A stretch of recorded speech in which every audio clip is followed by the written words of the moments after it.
Okay, today we're going to talk about graphs. There's a programming assignment that's due on the 29th of November, which is just around the corner. And there's a final exam, which is on December 10th at noon, which is not a bad time, and in Osborne A, which is not a bad place. And that's just around the corner, too. And today's plan is to talk about graph representation and graph terminology. It's like a vocabulary thing. But before we do that, I wanted to revisit the finite state machine thing that we did last time.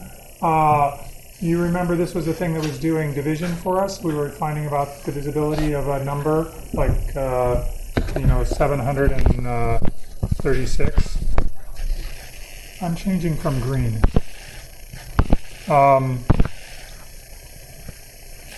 Something like dark red. You remember this? I hope so, because you have like 2 minutes to fill in the line of code that's supposed to go in step number 2. So this is supposed to get you from a number to whether or not it's divisible by 6 or 7, depending on which one of these two finite state machines you use. But we need to understand what the instructions, what the steps are.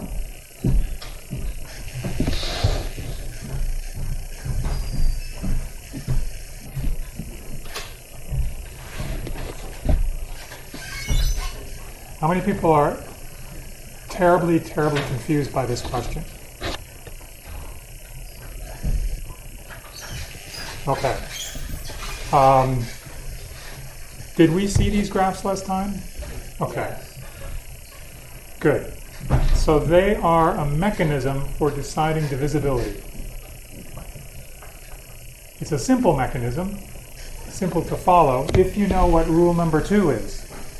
So rule number 1 is start at vertex 0 in the graph, read the leading digit, which is 7 in this example, and do something. And that's step number 2. And after doing step number 2, maybe repeatedly, oh yeah, right, I'm supposed to tell you. There's a last line to step number 2, which is move to next digit.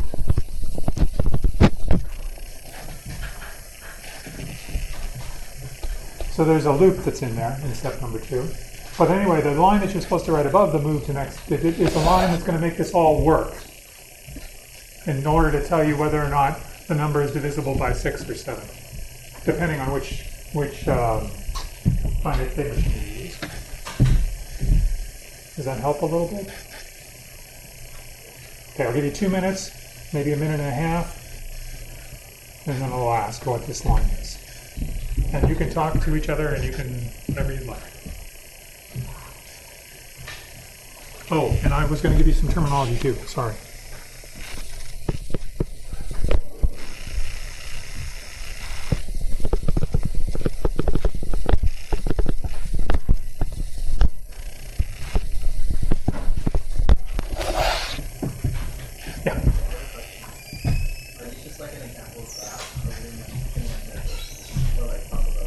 Finite state machine? Concepts of finite state machines? No. I'd love to, but this is just an example of a graph. But the reason why we're doing this exercise is for 2 reasons. Well, 3 reasons. 1, to understand properties of graphs, like reachability and how you can get from one place to another following paths. Secondly, it's to remind you about modular arithmetic, because that's important to understand, not just for graphs. And lastly, now I've forgotten the 3rd one. Yeah, there was a very good one. Oh yeah, algorithm design. You're designing a one-line algorithm.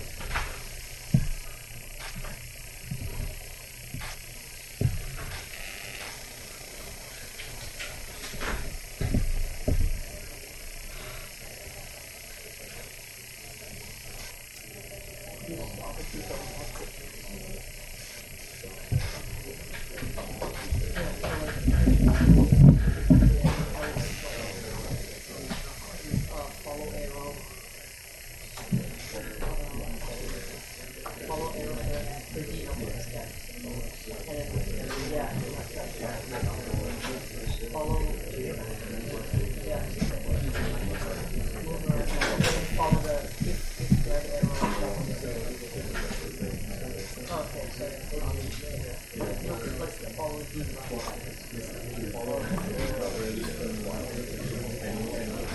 Oh, and I might have gotten it wrong last time.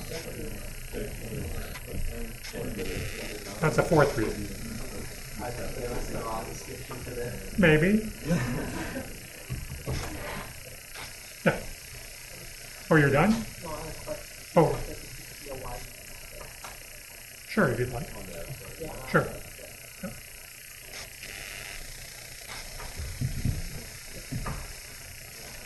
Are we pretty much done? How many people really need more time? Because this is just too little time. Okay. Who wants to tell me what the line of code is that I'm supposed to put in here? Somebody must volunteer. Yes. So you're starting at different zero. What you do is you look at the digit, you follow the block arrow, and then stop and follow the. That's exactly my algorithm from last time. And that's perfectly wonderful. And would receive full marks for this particular algorithm. And yet I said something incorrect last time about that algorithm. So the algorithm was, you start at 0. When you read a digit, like 7, you move that number of black arrows. You follow the black arrows, 1, 2, 3, 4, 5, 6, 7. And then you follow a red loop. Boop. And then you shift. You move to the next digit. And you move to digit 3, and you now move 3, 1, 2, 3. Oh, you can't see what I'm doing. Really? That's so strange, because there's a tiny little cursor right there.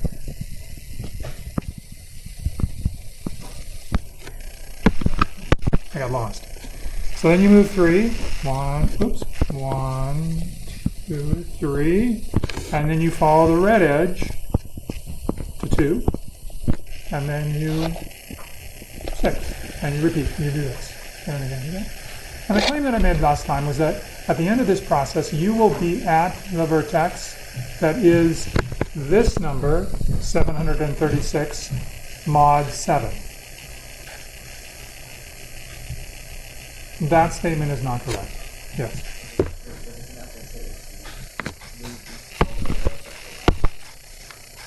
Or you follow the red arrow first. So that's what I should have done, but I didn't. So anyway, that's what I think. If you're at the digit D, then follow the red arrow.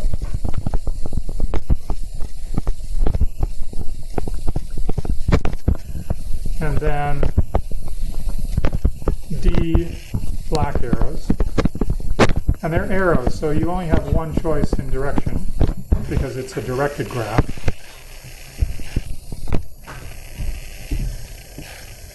And then move to the next digit. Digit to D, then follow a red arrow, and then D black arrows. Otherwise, if it's not a digit, if you're off the end of the thing, then you're done.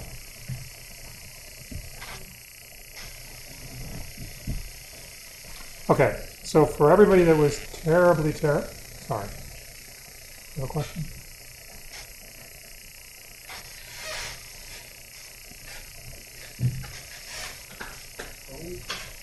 So we follow the black arrow first and then.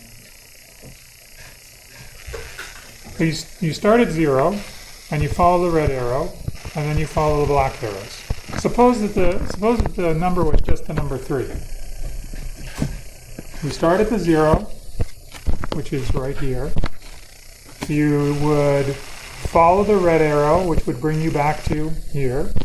And then you would follow 3 black arrows, 1, 2, 3, and would take you to 3.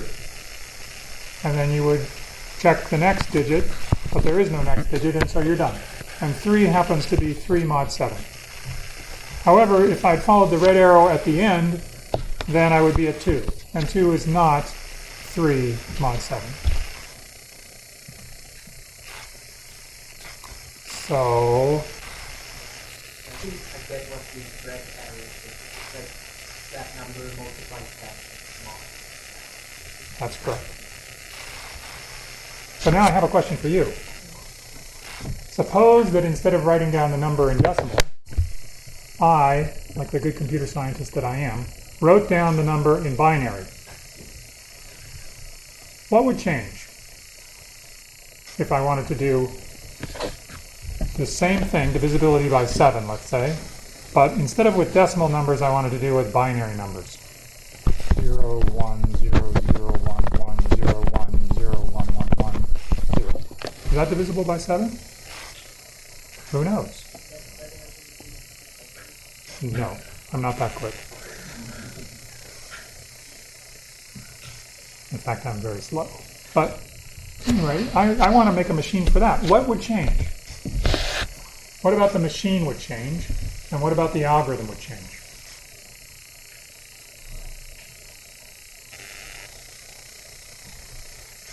Okay, we're going to have to vote. How many people think the machine would change? Okay. How many people think the algorithm would change?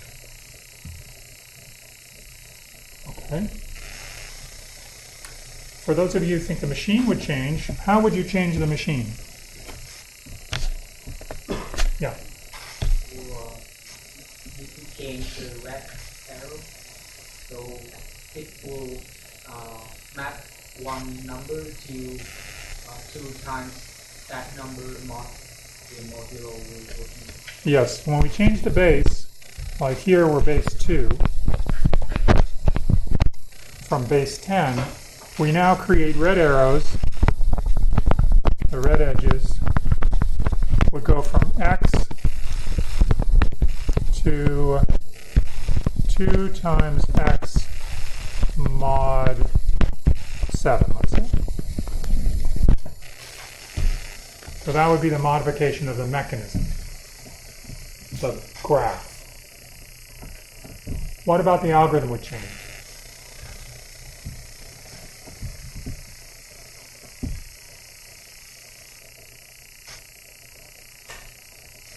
For those of you that voted for changing the algorithm, what would you change in the algorithm? Yeah? Could you ignore all the zeros and just make it faster by seeing how many ones there are and doing that and make it next? Oh, you want to optimize the algorithm? Yeah. Oh, okay. Grand. Maybe you could optimize the algorithm, but can you just leave it alone? It's been debugged now. It was buggy. Could you leave this algorithm, this debugged version, alone? For base 2, for example?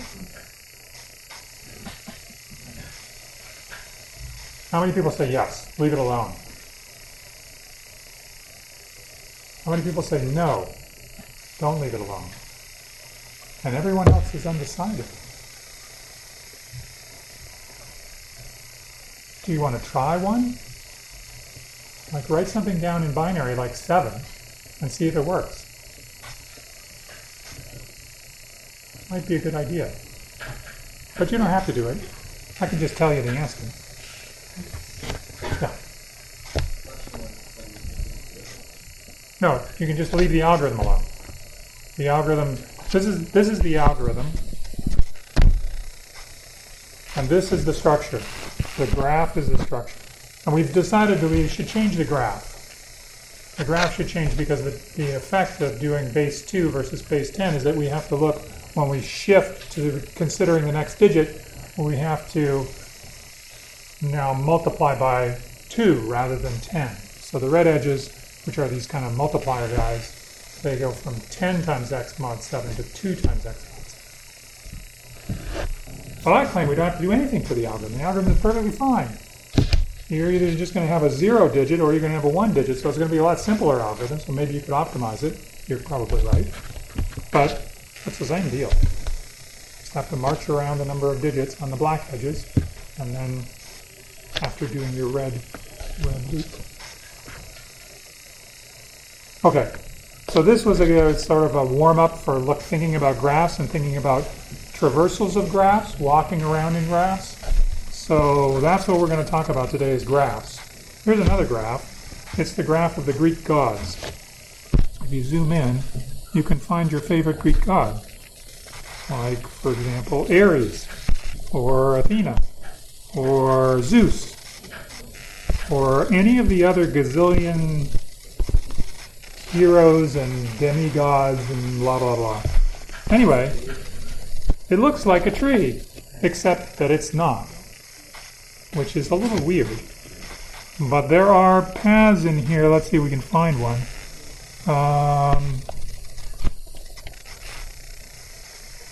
Do you see one?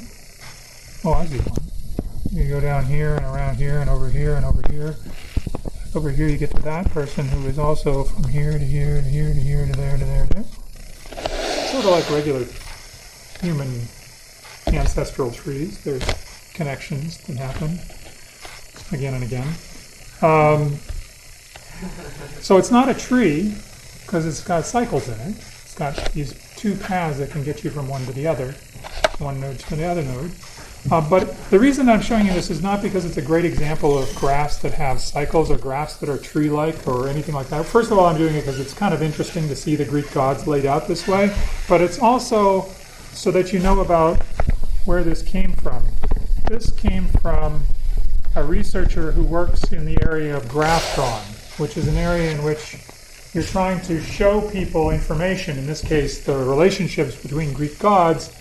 You're trying to show that information to people so they can use it to do something, like understand those relationships or be able to tell who is descended from whom or whatever you're trying to do. This is a big area of research. I do research in this area. Some of my research is in this area. But I think it might be interesting for you as well because it combines not only kind of the theory, the graph structure type stuff, which is a data structure, but it also involves information visualization. So the way in which this is laid out is it's supposed to be conveying information about how popular these Greek gods are in terms of internet searches. So the size of the nodes represent how often they've been searched for. And there's colors, that tell you what type of deity they are. And there's all sorts of stuff in this graph, which is a graph that was drawn as a came from the graph drawing contest, the GD contest. There was information that was given, data that was given to contestants, and they were supposed to produce a graph that would represent that information. And this was the winner in the category for that year. By the way, the graph drawing conference, the International Graph Drawing Conference in September, will be here in Vancouver in September. If you're interested in that, and getting involved in that conference, talk to me, because I'm running the conference, which is kind of frightening. But if you're interested at all in this sort of stuff, let me know. I've had a couple of students from before who've worked with me on this kind of thing, and it's great. It's like totally cool. Okay, so those are the reasons that I wanted to show you the Greek gods. Okay, if there's one thing you should take from this class today, it's the definition of a graph. So we'll do it first while you're awake, and then there's going to be 2 pages of terminology. Really, I'm not kidding. It's 2 pages. Okay, so a graph is just a pair of sets. There's a vertex set. V is the vertex set. It's a set of things, which are called vertices or nodes. And then there's another set which is called the edge set. And the edge set, typically called E, the edge set is a set of pairs of nodes. So here we have an example where I've drawn the sets. Here's the edge set, or that's the vertex set, and here's the edge set for a graph. And I've also drawn it as a picture. So this is a picture of those relations, of edge relations and vertex relations. So you see that in this particular example, I am distinguishing between the edge A, comma B and the edge B, comma A. I consider those as being 2 different edges. That's because this graph is a directed graph. There's an edge that goes from A to B, and there's an edge that goes from B to A. And those 2 are 2 different edges. If it was an undirected graph, then AB and BA would be the same. They would be the same edge. So there's directed graphs and undirected graphs, but the basic thing is that there are 2 sets, a set of vertices and a set of pairwise relations between those vertices. Yeah? Does that mean an undirected pair with just happy line below pair? Yeah, typically they're represented as just having a line. No, but sometimes they're represented in this way as well. Usually this is done though when you have a directed graph and you have an edge that goes both ways. But you know, an undirected graph is typically like this. Something like that. Yeah. Graph with only one path is an undirected graph. No. The distinction is simply that the edges have a direction or not. Oh. So, yeah, maybe I didn't make this clear, but this graph is a directed graph. This graph is an undirected graph. The weird thing is that the symbol representations of those two things are often done in the same fashion. So usually the edge set here would be a set of unordered pairs. Let's call the vertices A and B. So this is A, and this is B, and this is A, and this is B. Whereas in the directed graph, it's a set of ordered pairs, which is denoted by the smooth parentheses as opposed to the curly. This is typically what's done, but I have to tell you, graph theory and graph algorithms have been around for so long that there's just many ways of doing this. Yep. You had like a really good graph, and it was structured, and went to writing algorithms for it. That was what kind of base structure would you use if you want to have a node define this? I cannot tell you the answer to that question today, because that would put me completely out of order in what I'm doing. But I will tell you anyway. You have multiple choices, and you could probably think of them right now. One of them is you just list all of the vertices that you can get to from a particular vertex. In a directed graph, you typically say it's the ones you can get to. So there will be a chain of vertices, a set associated with every vertex, which can be represented as a linked list or whatever you'd like, but a set of vertices associated with another vertex, which are the ones that you can get to from one edge by using one edge.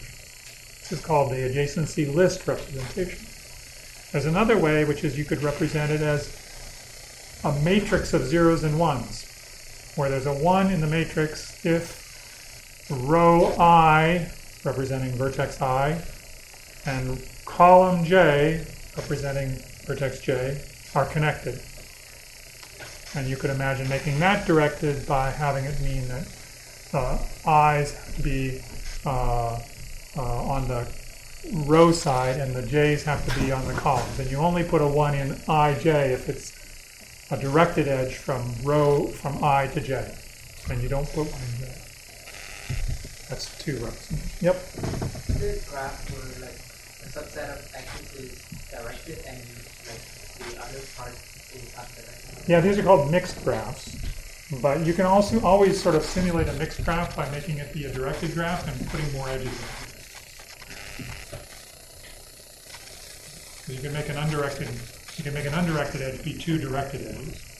One there, one there. For most, I can't think of a reason why you couldn't do that, but that's weird. Okay, so there's the basic definition of graphs, the directed version and the undirected version. And now we're going to start on our 2-page, there's only 2, no, we're not. I have to tell you about applications first, I forgot. Applications. What do you think graphs are used for? Well, they're used for things that are graphs, like road networks. Those are graphs. So like, for example, Google tells you where to go now. So everybody's driving, listening to somebody tell them where to go, some machine. And that machine is basing the decisions about where you should go on shortest path calculations in a graph, which is the city graph. They tell you it's a weighted graph based on traffic, et cetera, et cetera. Anyway, road networks, that's a graph. Airline flights are another graph. Relationships between people, like Greek gods, that's another graph. Room connections in Hunt the Wumpus, that's another graph. How many people know what Hunt the Wumpus is? I don't know if it's a good thing or a bad thing for me to bring examples from long ago. Hunt the Wumpus was one of the first games that was on a computer system. It was the first game sort of designed for computers. It was like an adventure game, but it wasn't very much of an adventure. You were in a set of rooms, which were the nodes in this graph. So this is the Hunt the Wumpus graph. And in every room you had 3 doors. And you had to decide which door to go out of. And when you did that, things happened. Like bats would swoop through and steal stuff from you. Or the Wumpus would attack you and kill you. Or you would fall into a pit and die. Or occasionally you would decide to shoot an arrow someplace and you might actually kill the Wumpus. That was the game. Then you now understand Hunt the Wumpus. If you'd like to play, you can probably find it online, even today. More practically speaking, the compiler, the thing that changes your source code, your C++ source code into machine code, and your compiler is full of graphs. It tracks graphs. It tracks the call graph to find out which functions are calling which other ones. It also has a control flow graph, which is describing how, when you execute a piece of code, how does that piece of code, what's the sequence of commands that are executed. So when you hit an if statement, there's a branch. And the control flow graph has a branch in it. It's got like 2 edges coming out. It's a directed graph. So it's loops are loops. There's also a dependency graph. If you look at the variables in a program, you have a dependency between 2 variables if one of them is a function of the other. So if you are going along and computing a bunch of things, you want to know whether or not those things that you computed are still useful. You look at the dependency graph to decide whether or not they will be used in the future. If they are not being used in the future, you can get rid of them, making space for new variables, which is important for memory efficiency, like being smart about your caching. So dependency graphs are big in compilers for optimization. And there's lots and lots and lots and lots and lots of other things. There's circuits and clash hierarchies, meshes, networks of computers. There's the internet. There's the whole social network thing. They're all graphs. You feel bludgeoned, particularly inspired? Anyway, there's lots of graph applications. Okay, here's the vocabulary stuff. Adjacency. There, you can list the vertices that are adjacent to a particular vertex. These are the neighbors. Neighbors. I'm in Canada. Neighbors of the... that's why it's called N. And so, for example, if I looked at the vertex G in the example graph, what would be the neighbors of G?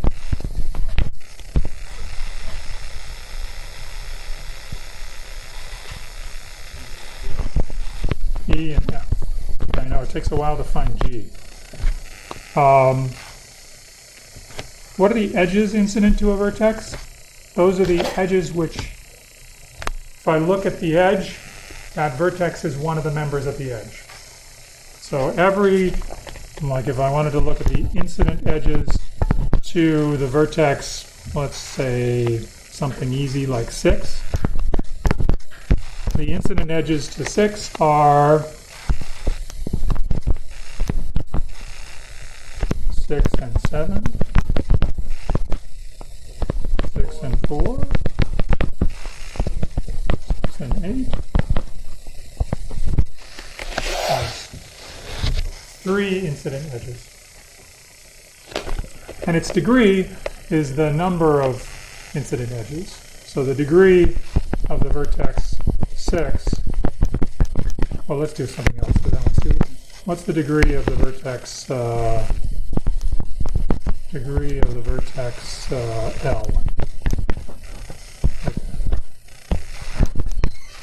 The number of incident edges.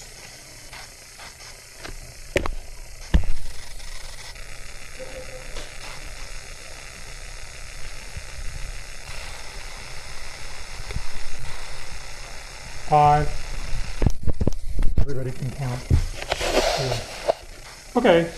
Then there are some structures in graphs that are so commonly used. For example, we used the notion of a path when we were talking about using those finite state machines to describe how to do divisibility, we were talking about a path that we would follow, a sequence of edges that we would follow that was connecting a bunch of vertices. They're so common, these terms, that they have become, they have changed over time. And so, in fact, they've changed within the last 20 years. So anyway, we'll try to give you a clear understanding of what these things are, but think of them in general terms as a path is a sequence of vertices or a sequence of edges that's connecting vertices, such that you can go from one to the next. So there's edges between them. That's what a path is. But the paths really come in various flavors depending on what restrictions you put on them. So there's walks, trails, and paths. And strangely enough, a path is a kind of path, so it's very confusing. But anyway, there's walks, there's trails. Not everybody thinks, nowadays the walk is the most general. Walk is just a sequence of edges that connects vertices, so they share endpoints. So you can go from A to B, and then B to A. Or you can go from A to B, B to C, C to D. So there's walks, and we'll write down an example of a walk. Let's say A to B to A to C to E to C. That's a walk in this graph. It traverses, it's a set of edges, and those edges could be the same edge, like the edge AB to BA. Only thing that needs to be done is that it connects up the things, the vertices that you're listing. That's a walk. A trail is a walk without repeated edges. Maybe I'll do trail equals a walk with no repeat edges. And a path is a trail with no repeat vertices. So the path is really the most restrictive one of the group, which are all under path. So, in this world of overlapping definitions of things, if I say path, I'm typically talking about a trail with no repeated vertices, typically. But we will see that in the context of the algorithms we look at, I might actually mean a trail. Or I might actually mean a walk. I know, it's terrible. But that's the way it is. That's life. Especially when there's lots and lots of history to all of these terms. But in any case, we'll try to define them clearly when we use them. And if you have a question, you can certainly ask. So what's an example, for instance, of a trail that is not a path in this graph? A trail that is not a path. Yeah.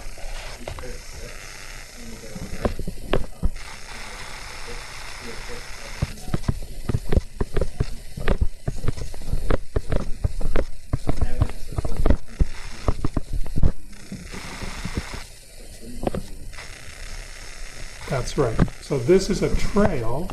Oops. That is not a walk. That is not a path.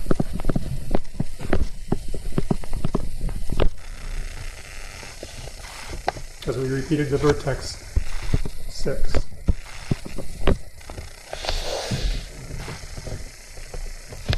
Okay. Is everybody okay with this? Yeah. Have the directed from the one going to and the one going from, that would be different edges. So Yeah. if you went from edges off to and from edges to 8, if you went to 8 and went back to 6, that would count as a trail. Yep. Like two different edges. That's exactly right. Oh my. That's exactly right. Yep. Okay. The other thing is that these are typically these are non-empty sequences. So these are non-empty sequences of edges. So the empty thing is also kind of confusing, but it's usually, forget about that. No empty. Okay. Then, if paths are done with, now we've got cycles. Cycles also come in two flavors, maybe more flavors that I don't know about.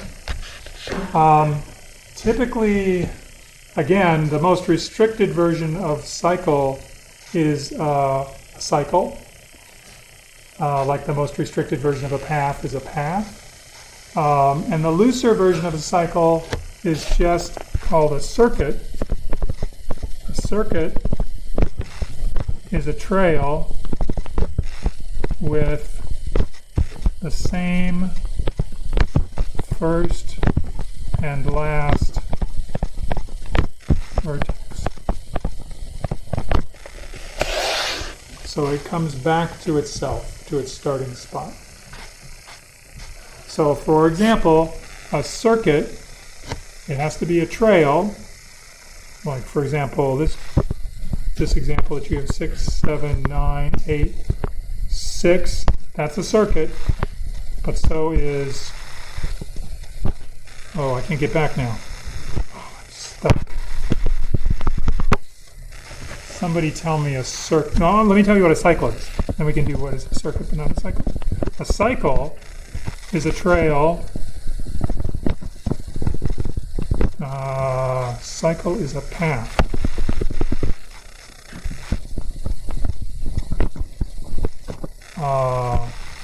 No. Cycle is a trail because of the last edge with no repeated edges. No, with no. Hold on, just a second. Isn't a trail already something that's not without edges? Yeah.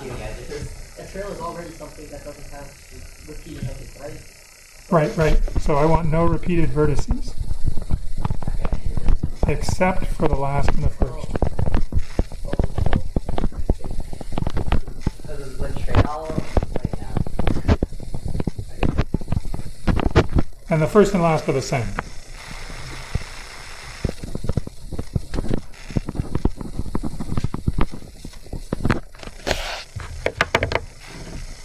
Okay, so ready? Find a circuit that is not a cycle. My suggestion is look in the letters, A, B, C, D, E.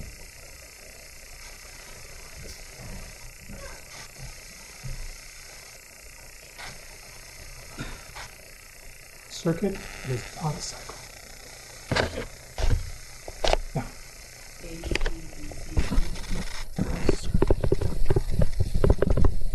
Say it again. A, C.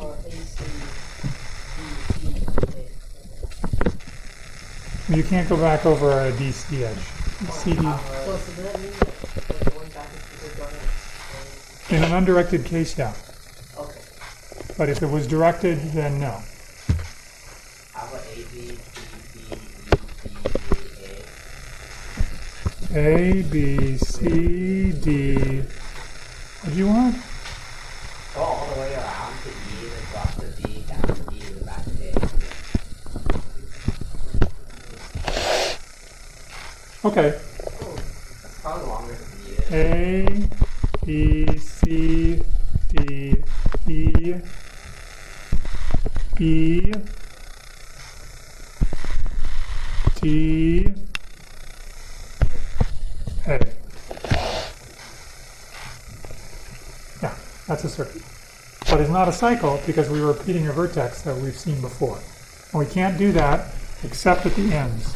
So this is good, but this is not good.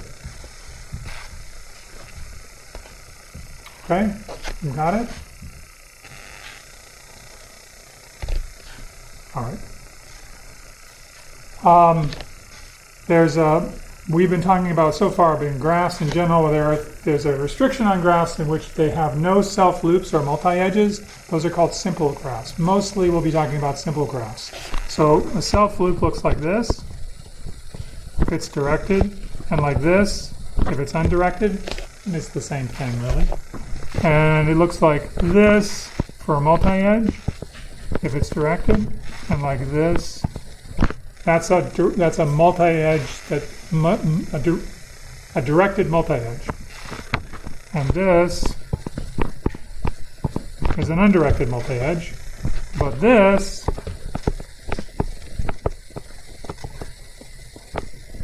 that is okay. That is not multi-edge. That's right. They're the same edge. Think of it as the pair is the same pair. And in the case of a directed graph, those pairs are ordered pairs. So AB is different than BA. So if the two edges are the same in a directed graph, it has to be AB, AB. What's the point? Yeah. You can't imagine how much people need these definitions to talk about graph algorithms? No, the multi-edge. Oh, why do you have multi-edges? Yeah, Have you ever flown from here, for example, to Toronto? How many flights are there from here to Toronto? Many. Too many. Well, actually, they're all at the wrong time. But in any case, how are you going to represent the flights to Toronto if you don't have multi-edges? They just happen to have different properties, different weights, different times, different other things. But the graph is a multi-graph. Ah, okay. The edges have properties of their own. Yeah. We can attach weights. We can attach anything to them. Yeah. So, Is a self-loop counted as a cycle? Let's see. I have an edge. There's only one edge. And it starts and ends at the same vertex. So it's a trail. And the first and the last vertex are the same. And there's no other repeated vertices inside. So yes, that's a cycle.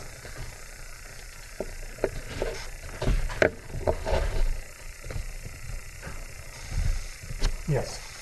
Can you show me like a graph that the vector is drawn on Calvin, like point balance one vector is drawn on Calvin and then it's on that's considered a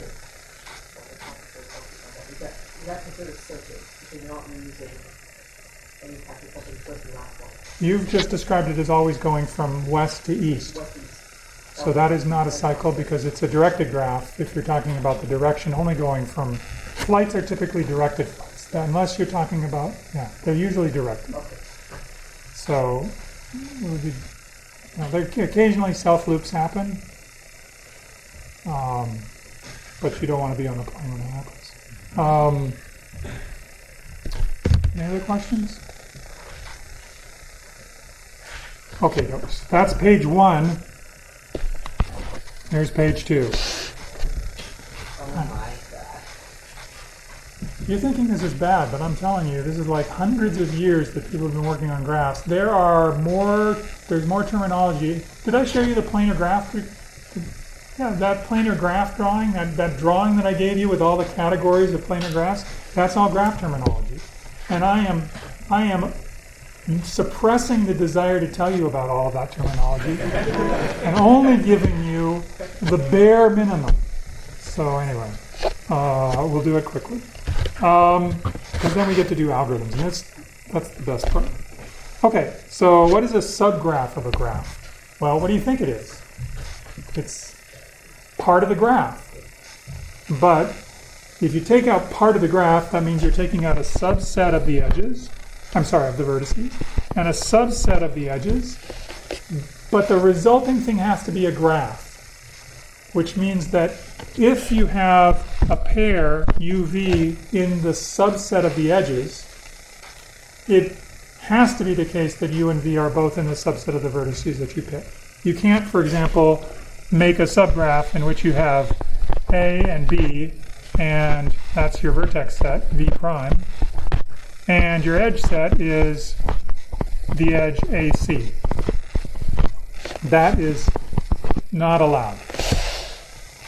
You would have to have C in this vertex set, or leave that edge out. Okay, that's a subgraph. Complete graph. A complete graph is a graph that, oh, sorry. Yeah. Ooh, very good question. How many people think that that is true? Every graph is a subgraph of itself.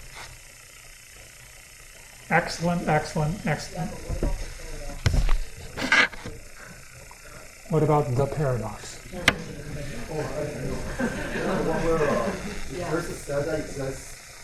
Oh, Zeno's paradox. Yeah. Oh, we're talking about infinite graphs. Yeah. We could talk about infinite graphs. That would not be bad. Oh, well, let's not do it on the first day. Let's do it on the second day. For firsts, we're going to look at just finite graphs, and then we'll talk about infinite graphs. But all this stuff will generalize. So I want the maximum number of edges in a graph. So here's a graph. This is certainly not a complete graph because it has no edges. How many edges can I add to this graph before I can't add any more edges? This is a simple graph, something which doesn't allow multi-edges. So how many can I add? I can add this one. Everybody already knows the answer. How do you know the answer already? I'm counting. I've added 4. 6. Can I add any more?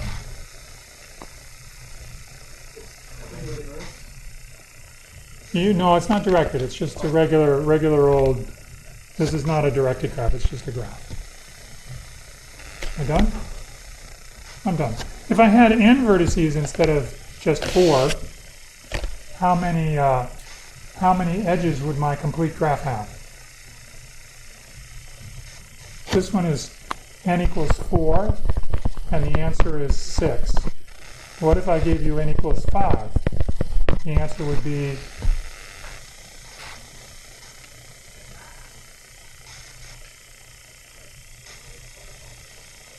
there's a picture of the complete graph.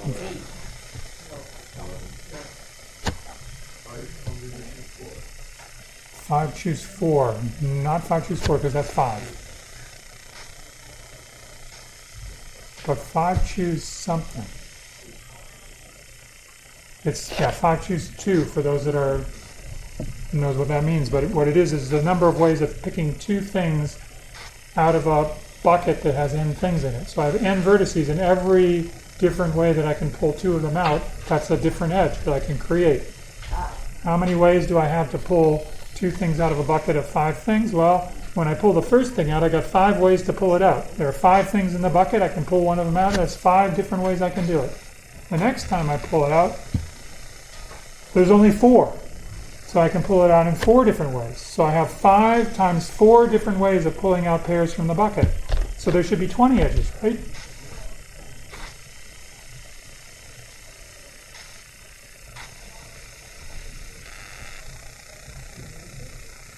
Yes, of course there are 20 edges, if they're directed edges. If I pull the vertex out, one of the first 5, and I pulled it out and it was number 1, and then I pulled out another one, it was number 3, I could as well have pulled out number 3 first and number 1, and I would be counting both of those as being 2 different edges.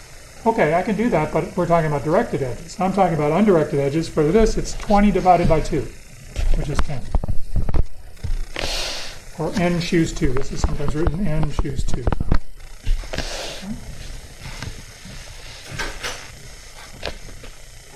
I think we're pretty close. Let's do connected graphs. Connected graphs, there's a path between every pair of vertices in the graph. Is this a connected graph? No, because I can't get from this guy to anybody else. It's not a connected graph. Okay, next time we will talk more about graph vocabulary